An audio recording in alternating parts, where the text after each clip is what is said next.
and walking on it is incredibly challenging.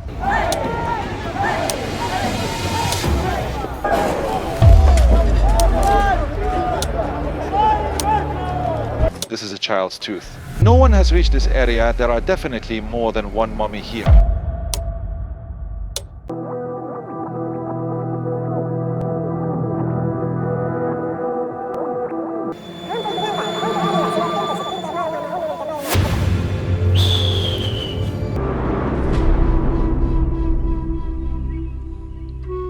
Since the dawn of history, civilizations have risen and fallen, and the ruins left behind have remained eternal, puzzling the world with their cultural and social diversity and astonishing scientists with their scientific advancements. The INCA civilization is the symbolic culmination of 5,000 years of civilization in the Andes Mountains, and it's one of the most widespread civilizations in South America. Even today, its culture still exists among the indigenous people of the Lickwaris.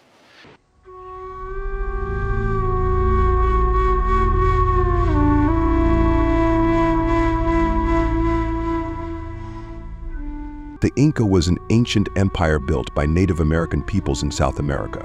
It was the largest empire of its time before the Columbian era and had a deeply rooted civilization.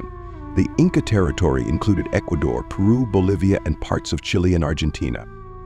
Cusco, a city in southeastern Peru, sits at an elevation of 3,350 meters above Nautz, and it Andes Mountains, and it was the sacred capital of the Inca Empire.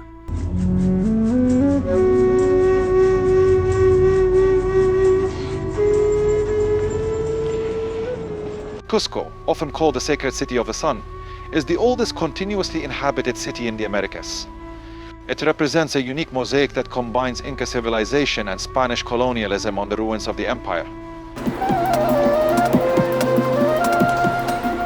The Spanish colonizers deliberately destroyed the old buildings and temples of the Inca, leaving only their strong foundations to build upon.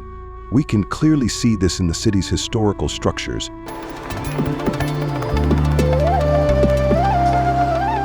which also feature balconies in Andalusian style, remnants of Arab heritage. These elements became part of the identity and culture, making Cusco witness to a rich and complex history.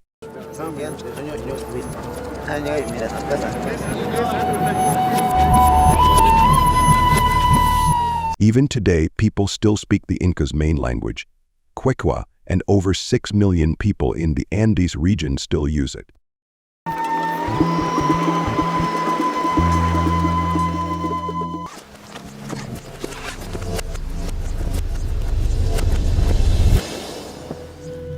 The Incas built an extensive network of roads to control their empire, which stretched along the western coast of South America.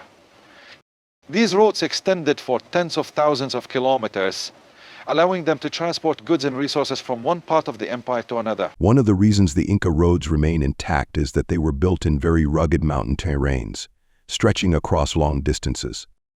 Some of these roads were constructed at an altitude of 5,000 meters above sea level, and they even carved narrow paths along cliffs.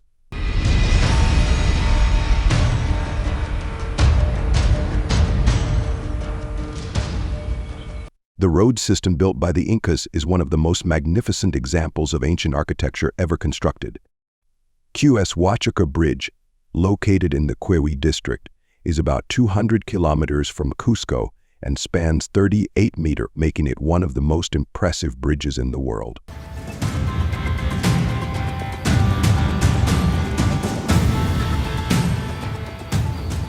I'll be the last person to cross this bridge before it's taken down. The bridge is almost worn out, and walking on it is incredibly challenging.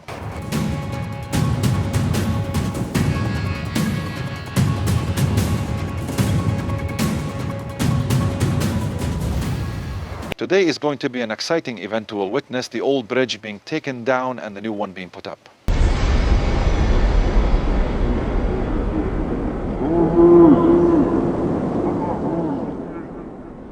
Every year, in the second week of July, men and women from the local communities gather, with nearly 1,000 people coming together to rebuild the bridge, which is made entirely from natural materials.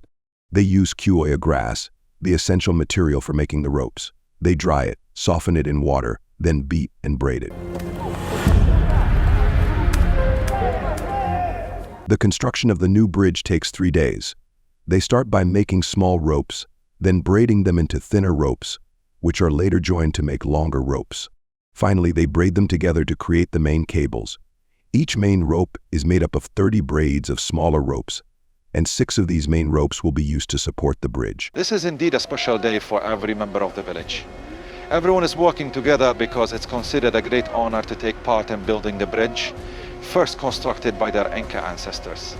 The men work on the thick ropes that will form the bridge's foundations, while the women braid the thin strands to make the fastenings that will secure the bridge. Everyone is excited, the whole place is filled with positive energy.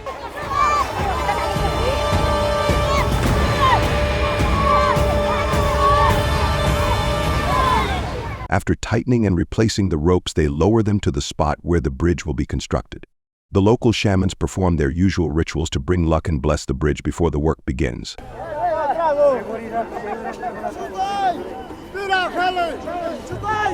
They start by threading the first rope through the old bridge before cutting and discarding it.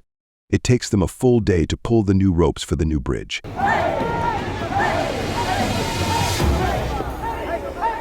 This is the critical moment when they'll cut the old bridge. This is the final step before the cut. They untee it, then throw it into the river and begin assembling the new bridge.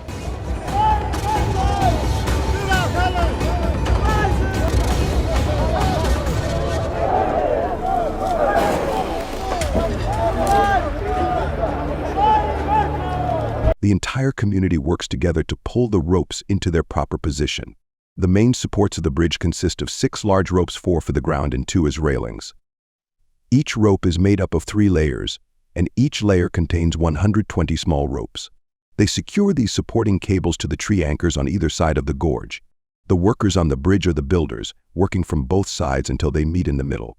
In 2013, UNESCO declared the bridge a World Heritage Site for its importance in preserving the traditional engineering techniques of the INCA Empire for connecting bridges and cities.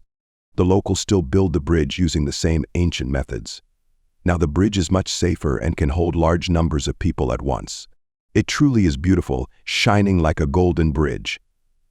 The Capacocha Bridge is a legacy of the Incas, and they take great pride in it. It's the last hand-woven suspension bridge in the Andes Mountains. The Inca people have known the taste of salt for over 1,000 years, using it in their food, for their animals, and in religious rituals and mummification. The salt is extracted through a process of evaporating salty water from ponds, carefully collecting the salt crystals from the surface. Once all the crystals are removed, the pond is refilled with salty water through a system of small canals that open and close for each pond. This process is still practiced the same way it was during the Inca era. It takes about a month for the water in the ponds to evaporate and produce crystallized salt.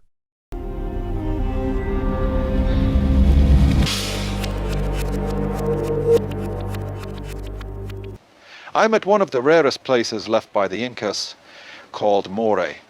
They used it as an experimental field, and there's no doubt that the Incas were scientifically advanced compared to others. At the height of their existence, the Inca Empire was the largest state on Earth and remains the mother state in the Western Hemisphere.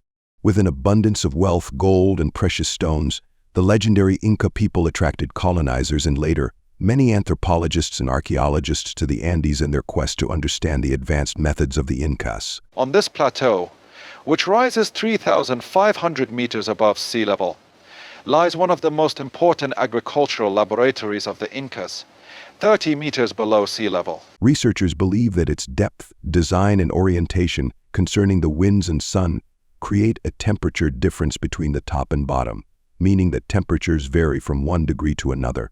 It is thought that the Incas used it because of these temperature variations to test the cultivation of different types of plants at various temperatures and then replant them on a large scale.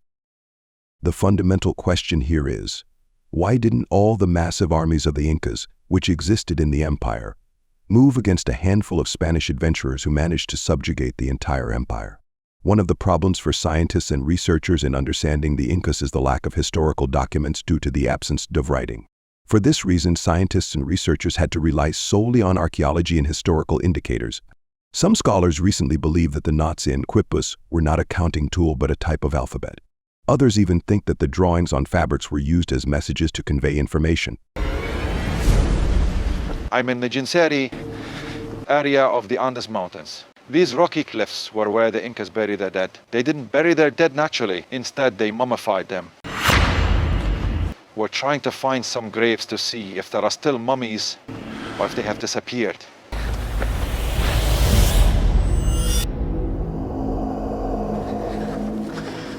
"500 years of European dominance, with its manifestations of oppression, could not suppress the essential spirit of the Andean people.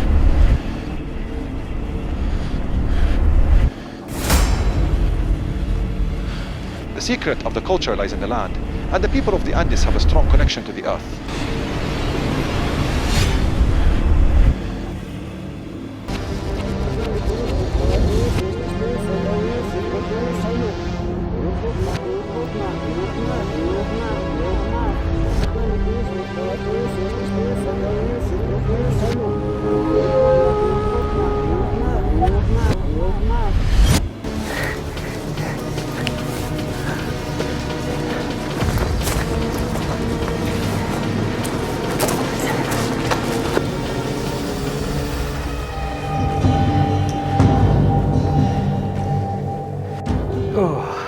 Oh, this is unfortunate.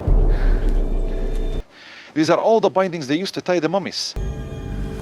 Dozens of them inside. Look. The skull's broken. I understand that some people are occupied with searching for graves to steal jewelry or anything else with them, but breaking them pauses for a moment. That's incomprehensible. Dozens inside. Let's see the other grave.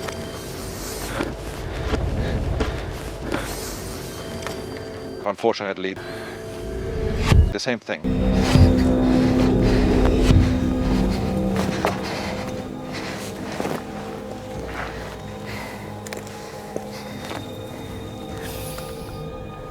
I'm sad. These are parts of the bindings. These are skeletons. What remains of them has been broken. This is a treasure for humanity, not for an individual, and no human, even if their benefit is material, has the right to cause such destruction in these historical graves. This belongs to the Incas. This is history. These are skulls, what remains of them, and this is what's left of the bindings.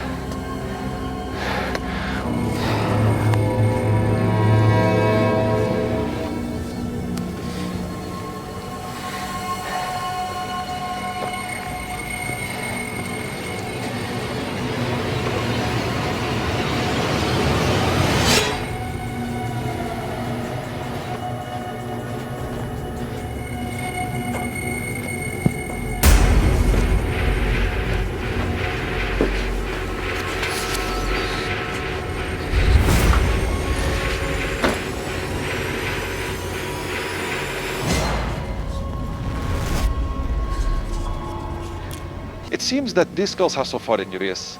These injuries are from the same weapons the Incas used previously, which are the Hebin with Angas.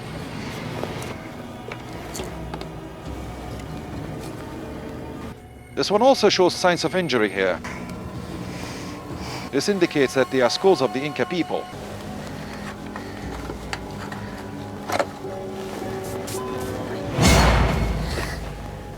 Destruction. There are no less than 50 mummies here. They have turned into a collection of bones and fabric completely.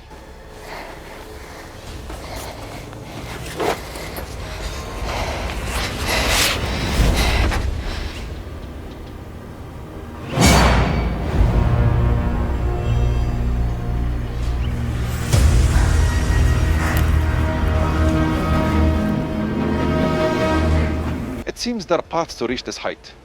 The lower graves are mostly excavated, so we need to search in the higher graves on these heights, which are hard to access. Entering them isn't easy, but I expect to find graves.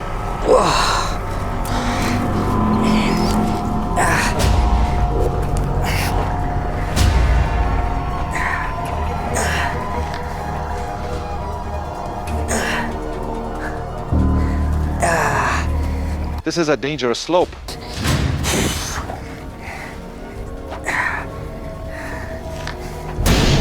And the ground is crumbling beneath me.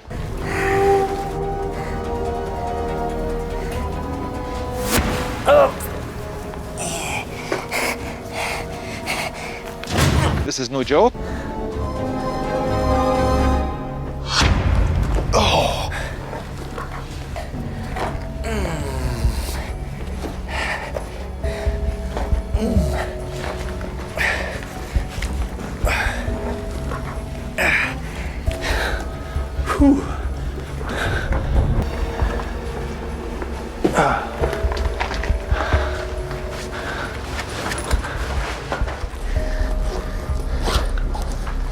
Inside the cave, there is no light.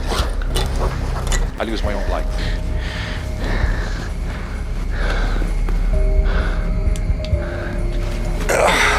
The space is narrow.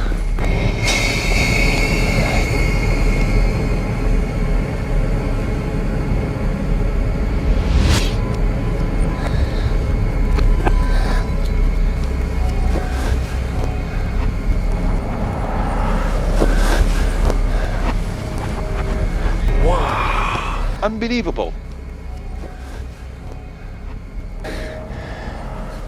A shroud that hasn't been stolen, which means there are mummies here. Oh my God.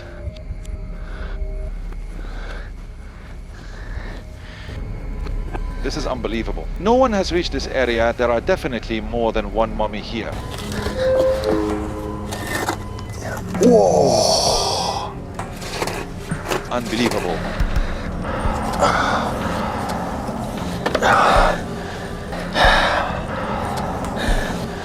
This is a child's tooth.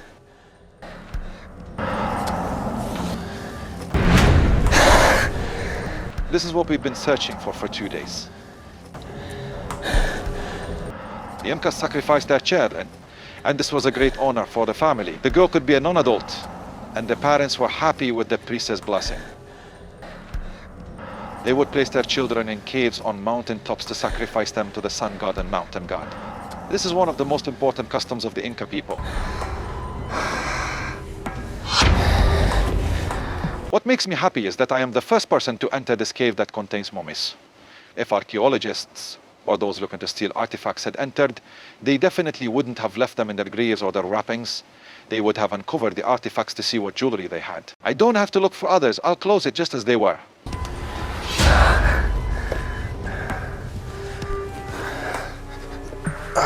The place is narrow.